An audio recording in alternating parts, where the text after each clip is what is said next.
social media ကနေပြီးတော့သူတို့လူများပါတယ်ဆိုတဲ့အကြောင်းကိုလေဒါလိုက် live တွေနဲ့အခု YouTube တွေမှာသူတို့တောက်ရှုပ်ပြတယ်ဒါတွေကလည်းစိုက်သွားတယ်ဆိုတော့တပည့်တော်တို့ကအမှန်တော့ social punishment ဆိုအများဆုံးလို့ဥမာသူတို့ပြနေတဲ့ channel တွေသူတို့ပါဝင်လာတဲ့မင်းသားမင်းသမီးတွေဒါတွေကို follow ပြုတ်မယ်နေ့ချက်ကျွန်တော်တပည့်တော်တို့သုံးနေတဲ့ social media ပေါ်မှာသူတို့ပုံတွေတက်လာရင်တော့ blog ပြသူတို့ပြသတဲ့ရုပ်ရှင်ယုံတွေမှာတွားမကြည့်ခြင်းအဖြစ်ကိုညီရမယ်ဒါတွေက boycott ရဲ့အသေးမွားတွေကိုဒါတွေကပတ်စံမကုန်ဘူးဆိုတော့ပြည်သူတွေအများကြီးလုပ်လို့ရတဲ့အရာပေါ့နော် boycott ရဲ့သဘောတဘာဝကသူတို့ကိုဂယုမဆိုင်ခြင်းအမှုပညာပဲဂယုမဆိုင်ဘလောက်ပဲသူတို့ကောင်းပါလေပြောပြောယုံတင်ပြတာပဲပြောပြောဒီမင်းသားမင်းသမီးတွေပါလာရင်ဒီပြောတော့မကြည့်ဘူးမတော်ဘူးဒါဆိုမတော်ရင်ဘာဖြစ်လဲသူတို့စီမှာဝင်ကြည့်တဲ့လူနည်းနည်းစာပဲသူတို့ပတ်စံရမှာမတော်ဘဲနဲ့ပြည်သူလူထုကတာဝန်ယူပြီးတော့ boycott လုပ်တဲ့အခါမှာသူတို့ပြသနေတဲ့သူတို့ရင်းနှီးထားတဲ့အရင်းနှီးတွေပြန်မြင်ရလာတဲ့ခါကျရင်အရှုံးပေါ်လာတဲ့ခါကျရင် boycott ရဲ့အောင်မြင်ခြင်းတရားဆိုတော့အချိန်မှာလဲကိုပေါ့စီပြောသွားတာတွေကလည်းအရန်ပြည့်စုံတယ်နုပညာနဲ့ပတ်သက်တဲ့နုပညာသမားတွေကိုယ်တိုင်ပြောတာဆိုတော့ပို့ပြီးတော့ထိလဲထိရောက်တာပေါ့ဗျာဆိုတော့ဒါ boycott လုပ်ချင်းဟာလည်းပဲဒါသူတို့ဟိုဘယ်လောက်ထိထိရောက်မှုရှိတယ်ဆိုတာကိုလည်းဒါရှိရနေပြောသွားတာပေါ့နော် boycott ဟာအင်မတန်မှရေးကြည့်တယ်ပေါ့တကယ်လဲလှုပ်တဲ့အနေအထားမျိုးပေါ့တော့ရဲ့ဆိုတော့ဘာလို့လဲဆိုလို့ရှိရင်ဒီသူတို့ရဲ့ဝါဒဖြန့်တဲ့ဟိုဒေညာဝါဒဖြန့်နေတဲ့ရွေးကောက်ပွဲဇလန်းအတူမှာပြန်ကြည့်လိုက်မယ်ဆိုလို့ရှိရင်ဦးဇင်းတို့ရဲ့တော်လန်ရေးရဲ့မြစ်ဖျားဖြစ်တဲ့ဦးဇင်းတို့စီရီယယ်မင်းသမားတွေကိုပေါ့နော်ဒါစော်ကားမော်ကားနဲ့ပြောသွားတာတွေလည်းဦးဇင်းတို့တွေ့ရတယ်ပေါ့နော်ဆိုတော့ဒီအကြောင်းအရာတွေနဲ့ပတ်သက်ပြီးတော့မှပေါ့ကောင်တော့ရဲ့အမြင်နဲ့ဒီရဲ့ဟိုဖက်ခွက်သားတွေကိုပေါ့နော်ခြေပတဲ့အတုံးနှုံးလေးပေါ့နော်ကောင်တော့ရဲ့အဲ့ဒါတွေတစ်ချက်တော့ဆက်ပါအောင်ဗျတင်ပါဗျာဥတင်ပါတယ်ဗျာတပည့်တော်အနေနဲ့ပြောရမယ်ဆိုရင်တော့ဒီဇလန်းကိုသူတို့ကတိတိနဲ့ရိုက်တာပါမတိဘဲနဲ့တော့ရိုက်တာမဟုတ်ဗျာဘာလို့ဒီဇလန်းတစ်ပုတ်ကိုရိုက်တော်မယ်ဆိုရင်မင်းသားမင်းသမီး script ပေးရပါတယ် director ဘယ်ဇလန်းကိုရိုက်မယ်ဆိုတော့မင်းသားမင်းသမီးကိုတခါလေးပြောရတယ်အချို့ဇာတ်ပုတ်ဇာတ်ရည်တွေတော်တော်များများက script မရဘူးဗျာတပည့်တော်တို့မြန်မာနိုင်ငံမှာရုပ်ရှင်အတိုင်းဝဲမှာကမင်းသားမင်းသမီးလောက်ပဲလူထင်တာဗျာကျန်တဲ့ဇာတ်ပုတ်ဇာတ်ရည်ဆိုရင်ဂယုတော်မဆိုင်ဆိုတော့ရိုက်တဲ့ director ကလေစကမဘက်က director ဖြစ်တယ်အဲ့တော့ဇာညုံရေးတယ်အဓိကဇာညုံပေါ့အဲ့ဇာညုံကိုတုံးတဲ့စကလုံးအတုံးလုံးမှာဇာညုံသမားကတပည့်တော်တို့မထင်ထားတဲ့လူတစ်ယောက်ရဲ့သားဖြစ်နေတာအလင်္ကာညိုဆိုတာကစာရေးဆရာကြီးနာမည်ကျော်တနိုင်ငံလုံးသိတဲ့ချစ်ဝင်းညူရဲ့သားဖြစ်ဆိုတော့မထင်မှတ်တဲ့အရာတစ်ချက်နှစ်ချက်ကမထင်မှတ်တဲ့မင်းသားမင်းသမီးကြီးကိုပွဲထုတ်လာတယ်ဆိုတော့လူဟောင်းတွေကိုမတုံဘူးသူတို့ရဲ့စိုက်ဝါးရဲ့သဘောတဘာဝလူဟောင်းတွေကိုမတုံးမဲနဲ့လူတစ်တွေကိုတွေးတစ်လောင်းလိုက်တာပဲဗျာဆိုတော့လူဟောင်းတွေကိုတုံးတာများရန်အောင်ရဲအောင်ဆုံးမြတ်သူစွာပါညာသူတို့အကုန်တုံးပါလိမ့်မယ်ဒါပေမဲ့သူတို့ကလူဟောင်းတွေကိုတုံးတဲ့ခါကျရင်ဒီလူတွေပဲဆိုရပြောတဲ့ဟာမျိုးအဓိကကတော့ဒီပြောတော်လန်ကြီးကလူတွေနဲ့ဒီလက်ရှိပါဝင်လာတဲ့မင်းသားမင်းသမီးဇက်ဖို့ဇက်ရံတွေအကုန်လုံးကိုရန်တိုက်ပေးလိုက်တာဘာလို့ဒီလူတွေအကုန်လုံးကဒေါ်လာရေးကာလာမစခင်လက်သုံးချောင်းထောင်ခဲ့တဲ့အချိန်တုန်းကအားလုံးကပါဝင်ခဲ့တဲ့လူဆိုတော့ဒါကြီးကအရန်ဘယ်လိုခေါ်မလဲအရန်တည်တာလေစိုက်ဝါလုပ်တဲ့ဒီဘက်ဒေါ်လာရေးလူတွေကိုလည်းသူကနေမိသားဖြစ်အောင်လုပ်ရင်နောက်သူတို့ဘက်အချမ်းဒီလူတွေကိုငါတို့ဒီလိုလုပ်လို့ရတယ်ဆိုတဲ့ဟာမျိုးသူတို့ပြကျင်တယ်ဆိုတော့တပည့်တော်တို့ကအမှန်တော့ fight ကောက်ကိုတိတိချာချာကိုလုံမှကိုရမှာဆိုတော့အရင်တစ်ခါတော့ white ကောက်ကိုလုတ်ခဲ့ဘူးတယ်အားလုံးကမင်းသားမင်းသမီးတွေအကုန်လုံးဟုတ်စကားမဘက်ကိုပါသွားတဲ့မင်းသားမင်းသမီးတွေကို fight ကောက်လို့လေပကြည်ချင်းပဲအာမပီချင်းပဲဆိုတော့ဒီလိုတွေလာရတယ်ပေါ့နော်ဒါပေမဲ့နည်းနည်းလေးအချိန်ကြာလာတဲ့အခါကျတော့ white ကောက်ရဲ့သဘောတဘာဝရော့ကြသွားပြီးတော့သူတို့ရိုက်တဲ့ရုပ်ရှင်ယုံတွေမှာတွားကြည့်လာတယ်အဲ့တော့ဗေဇာကားကောင်းတယ်ဆိုတော့နောက်တစ်ချက်သူတို့ဒီပြည်တွင်းမှာရှိတဲ့ channel တွေပြည်တွင်းမှာရှိတဲ့သတင်းသမားတွေကလည်းစစ်ကောင်စီရဲ့ ဝါဒဖြတ်မှုကိုသူတို့ကအများဆုံးကိုကြီးပံ့ပိုးရဆိုတော့ပြည်တွင်းမှာနေကြရတာကိုသူတို့ဓာမိုးထားတယ်လို့လည်းပြောကြလိမ့်မယ်အမှန်တော့အဓိကသတင်းမီဒီယာရဲ့ကျင့်ဝတ်ကကြတော့ပြည်သူတွေမှာဘာဖြစ်နေတယ်ဆိုတဲ့ဟာကိုသူတို့ကသတင်းယူရမှာလေဆိုတော့သူတို့လောက်တာတော့တဆင်ချင်းလောက်တာဗျာသူတို့က plan နဲ့ခြာလာတာပထမဒီຢာတွေမလာခင်မှာရှေ့မှာဗယံပရာအနုပညာရှင်သမားတွေထွက်လာတယ်။ဟိုTikTok ဆယ်လီဒီနဲ့တစ်ဆင့်တည်င်းတွေဒါတွေကဘာတွေလဲဆိုတော့ဒီလိုလူရဲ့တော်လန်ရေးဘက်ကတည်င်းတွေကိုဖုံးနေတာ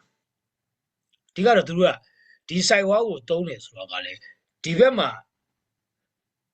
တည်င်းတွေတက်လာမဲ့ဟာတွေကိုဖုံးဖို့အတွက်သူတို့လုပ်တယ်။ဥပမာသူတို့ရန်ဖြစ်တဲ့ကိစ္စတွေTikTok ဆယ်လီတွေကိုချင်းကောင်းကောင်းဆိုတတ်တယ်မဆိုတတ်တယ်မသိဘူးထိုးတင်ပြီးတော့သူတို့လောက်ကြတယ်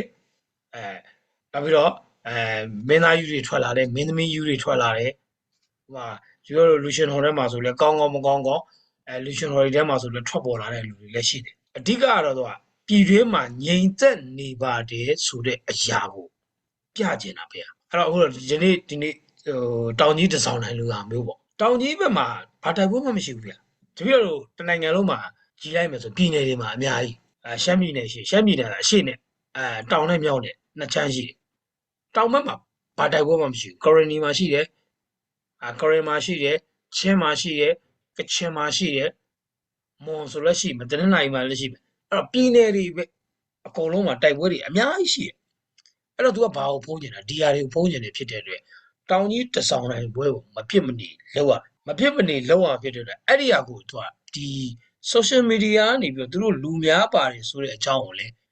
ဒါလိုက် live တွေနဲ့အခု YouTube တွေမှာသူတို့တောက်လျှောက်ပြဒါတွေကလည်းစိုက်သွားတယ်ဗျာဆိုတော့ဒီဗီဒီယိုတို့ကအမှန်တော့ social punishment ဆိုအများဆုံးလို့ဥမာသူတို့ပြနေတဲ့ channel တွေသူတို့ပါဝင်လာတဲ့မင်းသားမင်းသမီးတွေဒါတွေကို follow ပြုတ်မယ်ဒီက follow ပြုတ်ရမယ်နှစ်ချက်ကျွန်တော်ဒီဗီဒီယိုတို့သုံးနေတဲ့ social media ပေါ်မှာသူတို့ပုံတွေတက်လာရင်တော့ blog ပြအဲ့သူတို့အကြောင်းတွေကိုဒီဗီဒီယိုတို့သူတို့ပြသတဲ့ရုပ်ရှင်ယုံတွေမှာတွားမကြည့်ခြင်းအဖြစ်ကိုညီရမယ်ဒါတွေကဒီဗီဒီယိုတို့ voice call ရဲ့အသေးမွားတွေကိုဒါပတ်စံကုန်တာမဟုတ်ဘူးဗျဒါတွေကပတ်စံမကုန်ဆိုတော့ပြည်သူတွေအများကြီးလုပ်လို့ရတဲ့အရာပေါ့နော် voice call ရဲ့သဘောကသူတို့ကိုဂယုမဆိုင်ခြင်းအမှုပညာပဲဂယုမဆိုင်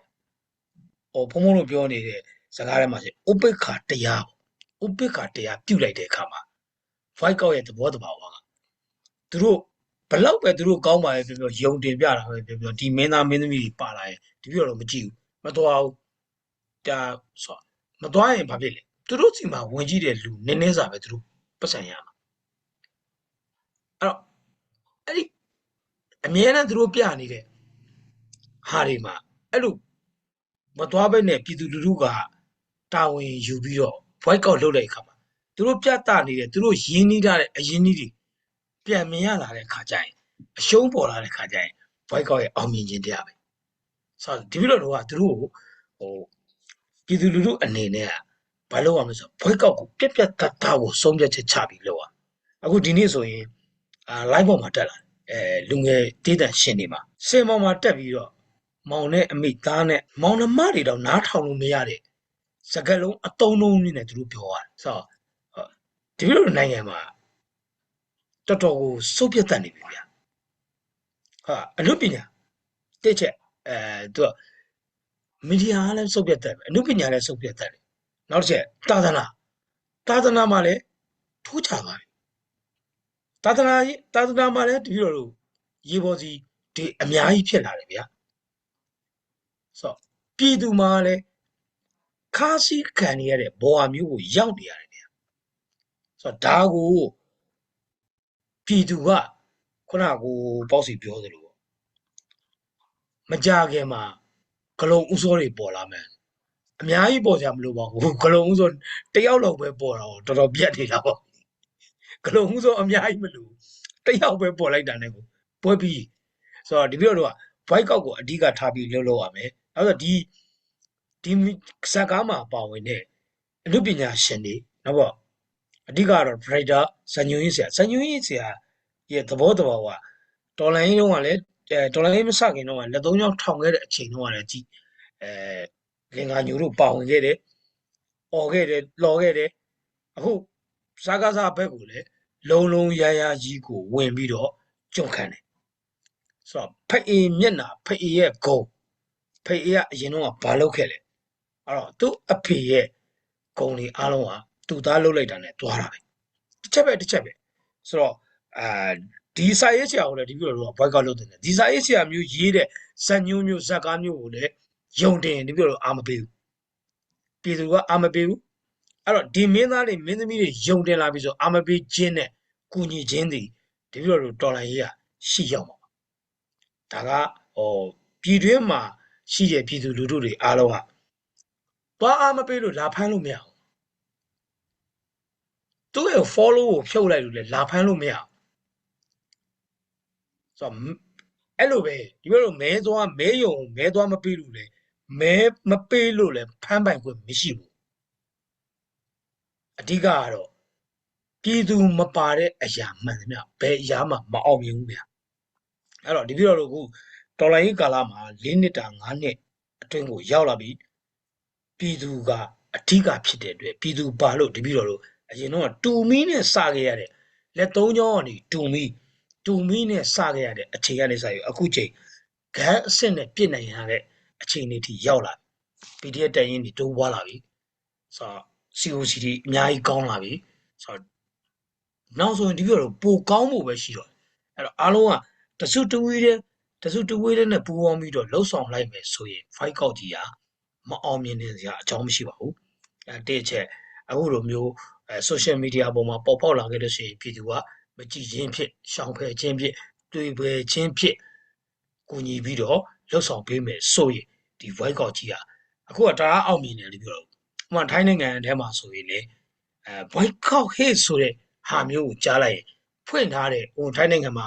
လုပ်နေတဲ့လူတွေအကုန်လုံးကတော်တော်များများကကြောက်ကုန်ကြတယ်။စတာကပြပပေါ့နော်။ဆိုတော့ပြည်တွင်းမှာကြတော့ဘာလို့ရလဲ။ပြည်တွင်းမှာကြတော့ထုတ်ပြောကြမလို့သွားမကြည့်နဲ့စိတ်လည်းမဝင်စားနဲ့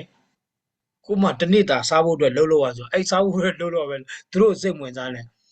ဥမာ MRD ဖို့အများကြီးမကြည့်ချင်ဘူးဆိုရင်လည်းပိတ်ထားလိုက်ဒါလည်း boycott ပဲဆိုတော့ကိုပတ်စံလည်းမကုန်ဘူးအနေရလည်းမဖြစ်တဲ့အရာမျိုးကိုလုံနိုင်တာဒီအကောင်းဆုံးလို့တပည့်တော်ထင်ပါတယ်ဗျာကျေးဇူးအများကြီးတင်ပါတယ်ဗျာ